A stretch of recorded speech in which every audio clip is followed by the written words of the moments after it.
Okay, should be back now. We'll take a.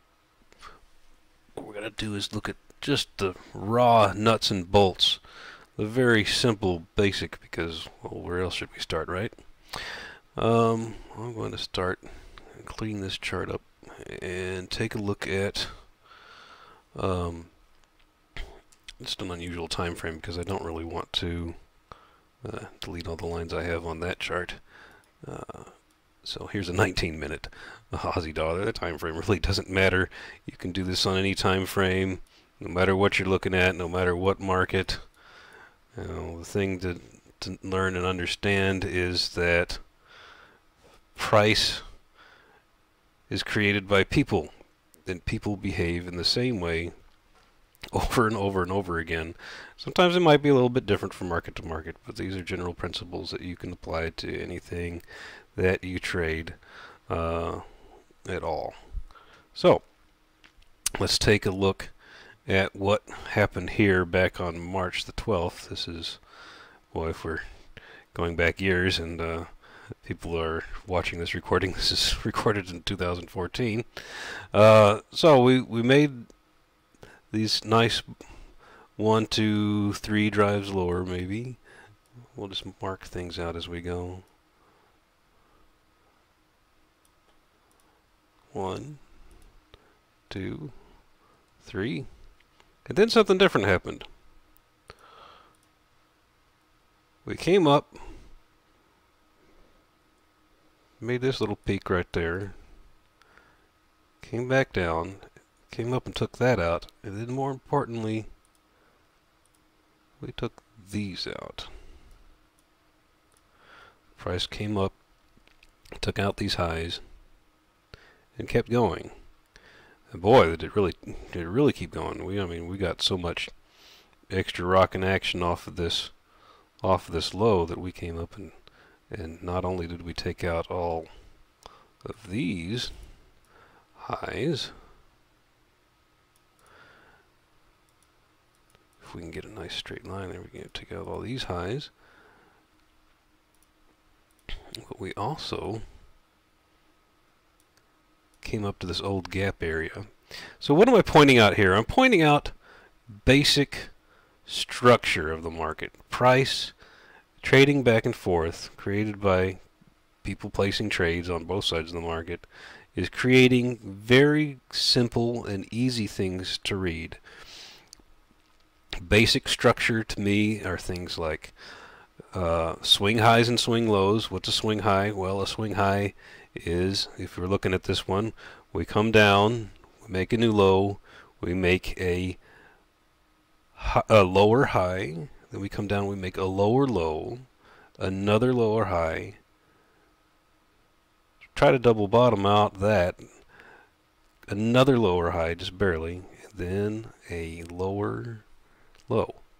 Let me check, make sure and see if we've got anybody in here that's listening to this thing live.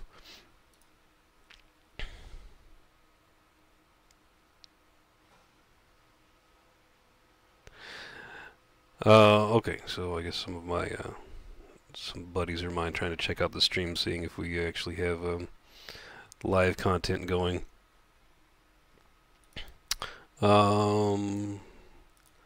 Let's see. Okay, well, anyways, back to the lesson. We can. This will be a nice recording. Whether it happens live right now, we can figure that out later. All right. So other nice structural things are gaps, and gaps in the. We're looking at a Forex market. We're looking at the Australian dollar versus the U.S. dollar, and gaps are pretty rare. So, and they usually only happen between, over the weekend, because it's the only time these things stop trading. Between late Saturday, or sorry, late Friday in the U.S. until Sunday afternoon in the U.S. During the Monday morning open in Australia. So that's your only chance to get a gap, and so when you have one, it usually comes back, and it turns out to be something important later on. So we mark that out. So what's the point of all this? Well, the point of all this is to keep us on the right side of the market. I mean, there's nothing we can do to force our idea or opinion or what we want to happen on the market. All we can do is follow along. And if you're using this, if you're looking at a market making lower lows and lower highs, and then all of a sudden it stops doing that, we want to wake up and pay attention. That doesn't mean we want to go, oh God, it's time to get in here and make a trade, but it wants to wake us up to possibly having something in a different direction be important. So, you know, all during this, we took out this low after making this nice uptrend, and then we started making another pattern of higher highs and lower lows and lower highs. We know we don't want to fight that. Okay? So even here, you know, you think, oh wow, we went sideways for a while. Maybe we're trying to work our way up. Maybe this thing's going to keep on going up. Well, look at it. It's where's the last swing high? This is the last one. And how can you tell that? Well, this is the last lowest low. So what's the highest high before the last lowest low? And this is it. Did we ever take it out? No. You know, even with all this sideways action for a day, we never took it out. So there's lots of techniques we can use that may point in this direction, but if we're not looking for a short, we can't make any money between here at 90.40, you know, and then maybe catch this nice leg down and think about, you know, it's not too unreasonable to think about taking some money in here because we've got these lows coming up. So then we get the same thing with this massive, Tim and Shane always call it change in behavior. I like that term. Instead of making lower lows and lower highs, we start making higher highs. Now it does get a little muddled in here, and anytime you have, I call this thrust because that's what Joe DiNapoli called it, one of my other teachers. That didn't work out. Okay, let's try that again. There, thrust. And what's thrust? Well, that's one of those things you got to look at and go, yeah, that's a great big bar. That's different from all this little grindy stuff. That's thrust. And why is that important? Well, it means something happened, maybe a news event, whatever. The catalyst isn't really important. The important point is that there was some kind of catalyst, and it caused this to happen in the market. And it carried on far enough to take out some of these more minor highs now that we're looking at such a large move up. So we get a little bit muddy in here. It's, this isn't the end all be all. There's no holy grail in trading, unfortunately, or we'd all be rich, right? Because we do come out and we take out this little shelf here before we consolidate again and think about coming back up. But still, marking out the basic swing highs and swing lows keep you on the right side of things.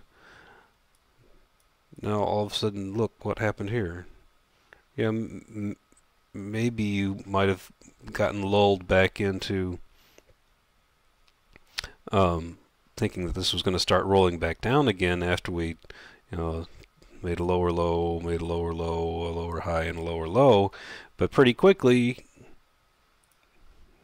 you ran into something that's going to turn you around when we take these guys out. Now, this is just a little poke, but that doesn't mean it's not significant. Especially when you come down here, and here's another Sunday gap. When we come down here and pretty much just double bottom here, and this is another neat area of structure that I don't hear just a whole lot of people talking about. Not that I spend a lot of time on trader chat rooms or anything, but this is neat because this is the base of this thrust. And Shane and all you used to call it the point of ignition. I like that. It's really the blast off point, where things really took off. And you can tell if we mark it out, we tested it and we tested it again, and we couldn't get any lower. Here we tested it and we took out some highs. So not that you really want to be buying first thing Sunday afternoon, but still, the point being that whether you have a trade here or not, paying attention to basic structure of higher highs, higher lows, and which direction things are blasting off and thrusting in will keep you on the right side of the market and keep you from taking trades in the wrong direction. I mean, here, once you see this, you really shouldn't be thinking too much about getting short anymore, especially once you put in something like this. That doesn't mean you have to trade there either, but you can see we definitely had this nice uptrend that lasted a while, and then again,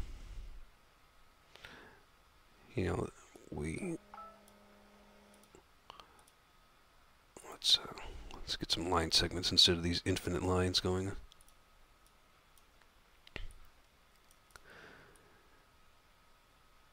Where was the last swing high? Well, technically it's here, and yes, we did take it out, but look how tight and compressed some of these bars are. Again, this is not a perfect thing, but when the swings are fairly difficult to discern, well, here this is clear. This is nice up, nice down, nice up, nice down. Doesn't go down near as far. We take some things out. They come down, double bottom, very clear. Here, it's it's hard to argue that this is much of anything but noise. And how can you tell that? Well, some things come from experience. You just got to eyeball charts and markets for a long time. That's why we trade small when we begin, instead of getting all gung-ho and caught up in the money side of things. Trading with money is important because if you just paper trade, then you miss out on all the emotions and risk, so that when you actually try to trade with real money, you may find yourself completely unable to do so. However, we do want to start small and not go crazy with large amounts of money in the beginning, because that's the only way that we can survive long enough to actually get to a point where we can be consistent traders and make money day in, day out. All right, so here, we can pretty much just call this maybe just one little pullback. It's like I said, it's not real clear. We can mark out these little coils and see how things kind of pull back into them. Not anything I'm really interested in trading. I just wanted to point out the basics of the basics. But again, you will see it over and over. Here's a fairly clear swing. We have these nice, look at all these bar after bar after bar of nice white bullish bars going up and up and up, and then we pull back, make a minor pullback, make a new minor high, and then we come back and we take that out, and then we make another lower low,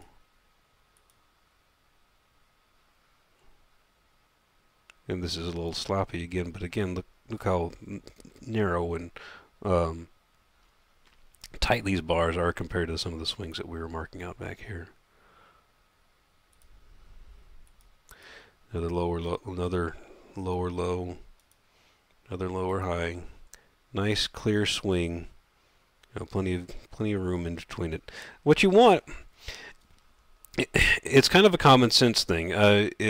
What you really want is you want other people to be able to look at the chart and go, yeah, that is now going this direction. And I wasted a lot of time and effort trying to out-trick and outthink the markets when I was a beginning trader, and all you really needed to do was follow and just get yourself aligned with what the market wants to do instead of trying to fight it all the time, or being clever, or looking for the ultimate entry for a big reversal. You know, there's ways that you can trade doing that, but unless you really know what you're doing, especially in the beginning, you're just going to be wasting a lot of time and, and even worse, a lot of money. Alright, so we had a nice little bit of warning here that we're pulling back. Nice series of lower lows, lower highs, and then boom, we get this big meltdown. And we continue to make lower lows, lower highs, one more lower low, and look where we pulled all the way back to. Our point of ignition that we tested and tested again. You could even call this a touch of it. You know, this is not precision science. This is us getting close enough so that we can align ourselves with the market to make some money. We touch and we touch again, and sure enough, was this significant? Yeah, it was enough to take out these highs. And now all of a sudden we're doing something completely new and different. We're not making lower lows and lower highs anymore. We're starting to make higher highs and higher lows.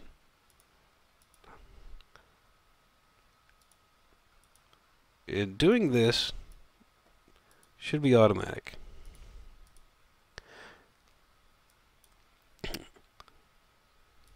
So here we again, pull back, do higher high, and watch out, because here's, you know, sure enough, when things get a little funky, when's it happen to be? Sunday afternoon. Here's our gap, and we pull back, and it looks like we took out some things, and then we just reversed and went right back up again. So again, not the end all be all, but in general, you're going to get tricked and fooled less if you're paying attention to the basic structure of the market, of the higher highs, higher lows, lower highs, lower lows, and staying on that side unless you've got some really big reasons to try and get in front of something that's doing that. And that's going to be like maybe, you know, 5% of the time. For the most part. Well, you know, it's up to your style of trading, but it's certainly not the way I want to trade. Anyways, so aside from this one little tricky bit, look, we just kept on going. Nice formation of higher highs and higher lows. You know, this one again, possibly just a little bit tricky, but you know, look at it. It's, you know, how much, well, let's look at it in more or less real time. This is what it would look at like when we're actually doing it. And did we do much? No, we just barely poked it.